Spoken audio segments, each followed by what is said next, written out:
కావాలనే మీ కలను నెరవేర్చుకోండి. సంప్రదించండి హెగ్డే ఫెర్టిలిటీ, హైదరాబాద్, తెలంగాణ. నమస్తే, నేను Kavitha. Welcome to I Dreams. Very special programme తెర వెనుక కథలు. 150 సినిమాలతో తనొక రికార్డుని క్రియేట్ చేశారు. అందరూ తనని దర్శక రత్న అంటారు. కానీ మన ముందున్నటువంటి గెస్ట్ మాత్రం దర్శక కేసరి దాసరి అని అభివర్ణించారు.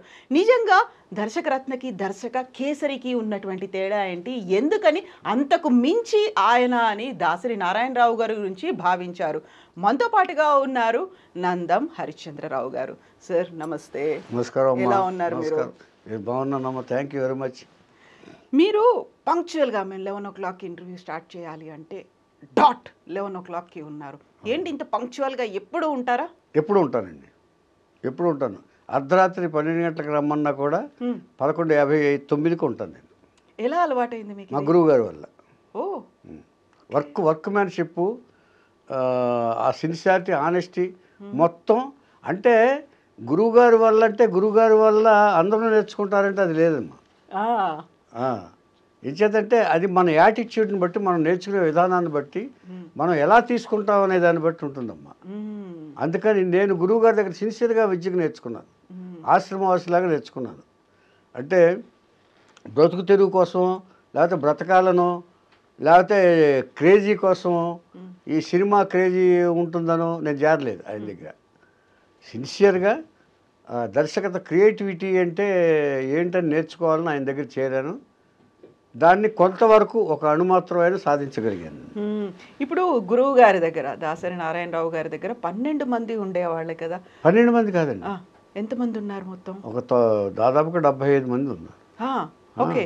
ఆ టీంలో మీరు ఆయన ఏవైతే ఫాలో అయ్యారో వాటన్నిటిని ఇంత టంచనగా పునికి పుచ్చుకోవడం అంటే, మీరు ఒక మిగతా వాళ్ళందరికంటే దాసరికి ఇష్టమైనటువంటి ప్రియ శిష్యుడు అంటే ఎందుకు? ఆ కారణం అసలు ఏం జరిగింది? ఎందుకంటే వర్క్ పని చేసే వాళ్ళని ఆయన గుర్తిస్తారమ్మా. ఇచ్చేదంటే ఎవరెవరు పని చేస్తారనేది ఆయన దగ్గర అబ్జర్వేషన్ ఉంటుంది. సెట్లో డైరెక్షన్ చేసేటప్పుడు ఎవరెవరు ఎలా పని చేస్తున్నారు అనేది అబ్జర్వ్ చేస్తారు. రాసుకోకపోయేవాళ్ళు, ఇక్కడ ఎక్కించుకునేవాళ్ళు. ఆయన చూస్తా ఇలా ఉంటారు. డైరెక్ట్ స్టార్ట్ అంటారు, లేకపోతే కట్ అంటారు, లేకపోతే యాక్షన్ అంటారు కదా. వాళ్ళు చూస్తున్నప్పుడు అన్ని శాఖలు, 24 శాఖలకి ఆయన కృతి భర్తే కదా. ఆయన 24 శాఖలకి ఆయన హెడ్ కదా. అంచేత తన దగ్గర పనిచేసే వాళ్ళు ఎలా పనిచేస్తున్నారు అనేది అబ్జర్వ్ చేసేవాడు ఆయన. సో అందులో ఒక రేలంగి నరసింహరావుని, నన్ను, ఇంకొక 2-3 అలాగా ఆయన మైండ్లో పెట్టుకున్నారు ఆయన. ఓహో, వీళ్ళిద్దరూ ఎంత పని చెప్తే అంత పని చేస్తారు, సిన్సియర్గా చేస్తారు, వీళ్ళకి ఏ పైనైనా అప్పచెప్పొచ్చు అని అప్పుడు డిసైడ్ చేసుకుంటారు ఆయన. సిట్లో పనిచేసేటప్పుడే వీళ్ళని నమ్మి ఎంత పైనైనా అప్పచెప్పొచ్చు అని. సో అలాగా మేము అలా నేర్చుకున్నాం, ఆయన దగ్గర అలాగే ఉన్నాం. అది మేము బయటకు వచ్చిన తర్వాత కూడా అది పాటించాలని అనుకున్నాం, అలాగే పాటించాం మేము డైరెక్టర్ అయినా కూడా. అయితే ఇప్పుడు ఆయన టీం మెంబర్స్గా, ఆయనతో మీరు జర్నీ చేస్తున్న వాళ్ళుగా మీరు ఫాలో అవ్వచ్చేమో, but whole team, entire team, అక్కడ హీరోలు, హీరోయిన్లు ఉంటారు, డాన్సర్లు, వీళ్ళందరూ కూడా పంక్చువాలిటీ అనేది మెయింటైన్ చేయాలి అంటే చెప్పారు, వినాలి. అంటే నాయకుడు ఎప్పుడైతే స్ట్రిక్ట్గా ఉంటాడో ఫాలోయర్స్ కూడా అలాగే ఫాలో అవుతారమ్మా. అలాగే ఈయన పనిచేసేవారు మా నుంచి అలా ఎక్స్పెక్ట్ చేసేవారు. ఈయన పని చేయకపోతే మేము చేయం.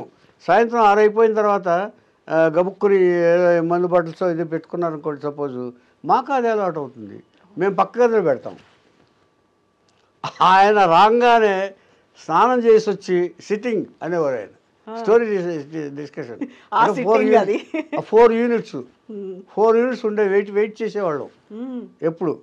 నేనైతే తెల్లవారుజాము 3ంటికి వెళ్ళి మళ్ళీ 5ంటికి ఇంటికి వచ్చేవాడిని. అంటే మెడ్రాస్లో ఆయన ఇల్లు బజుల్లా రోడ్డు. నిద్ర ఎప్పుడు ఉండేది? నిద్ర ఏం లేదమ్మా. ఇక మేమేం చేస్తామంటే కారులో వెళ్ళేటప్పుడు ఒక అరగంట జర్నీ ఉంటుంది కదా, అక్కడ కునికి వేసేవాళ్ళం. అలసట ఉండకపోయేదా? అలసట ఉన్నా కూడా ఇక లెక్క చేసేవాళ్ళం కాదండి. అక్కడ పెద్ద ఆయన చేస్తున్నాడు, ఆయన అలాగే చేస్తారు. మీరు నమ్మరు, తెల్లవారులు షూటింగ్ చేసిన తర్వాత ఒకసారి మేము హైదరాబాద్ నుంచి విజయవాడ బయలుదేరామండి. మాకేమో తెల్లవారు షూటింగ్ చేసాం కదా, అలిసిపోయి కళ్ళు ఇలా ఇలా పడుతున్నామండి. నేను ఆయన మధ్యలో అబ్జర్వ్ చేశానండి. ఈ కళ్ళజోళ్ళని చూస్తే కన్ను ఇలా తెరిచే ఉంది. He never slept. జనరల్గా ఈ గాలికి ఆ ఏసీ కారుకి నిద్ర వచ్చేస్తుందండి ఎవరికైనా సరే. కామన్గా ఆలోచిస్తే నిద్ర వచ్చేస్తుంది. ఆయన నిద్రపోలేదండి. సో అదొకటి నేను ఇలాంటివి అబ్జర్వ్ చేసేవాడిని. ఆయన ఎలా ఉండగలుగుతున్నారు ఈయన ఇవన్నీ అబ్జర్వ్ చేసి మేము అది అలవాటు చేసుకున్నామండి.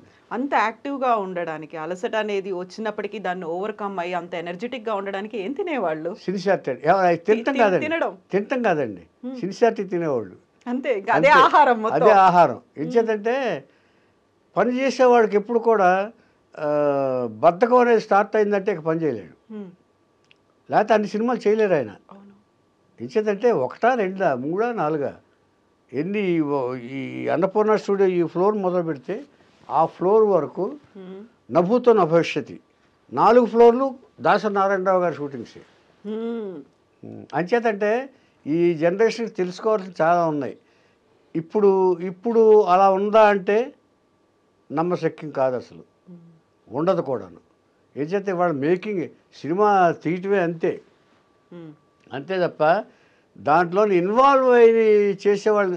ఇప్పుడు ఆయన చెప్పేవాడు ఎవరో మన రైటర్ రాసింది తీయటం, రైటర్ పని రైటర్ చేస్తాడు, కెమెరామెన్ చేస్తాడు, లేకపోతే ఇంకొకరి పని ఇంకొకరు చేస్తాడు. ఇక స్టార్ట్ కట్ చేస్తే చెప్తే చాలు అనే డైరెక్టర్స్ చాలామంది ఉన్నారు. అందులో ప్రొడ్యూసర్స్ ఇన్వాల్వ్మెంట్ ఉండదు. అంటే ఉండదు అంటే పెద్ద డైరెక్టర్ అయితే ఉండదు, చిన్న డైరెక్టర్ అయితే వాళ్ళు పడిపోతారు మళ్ళీ. సో మొత్తం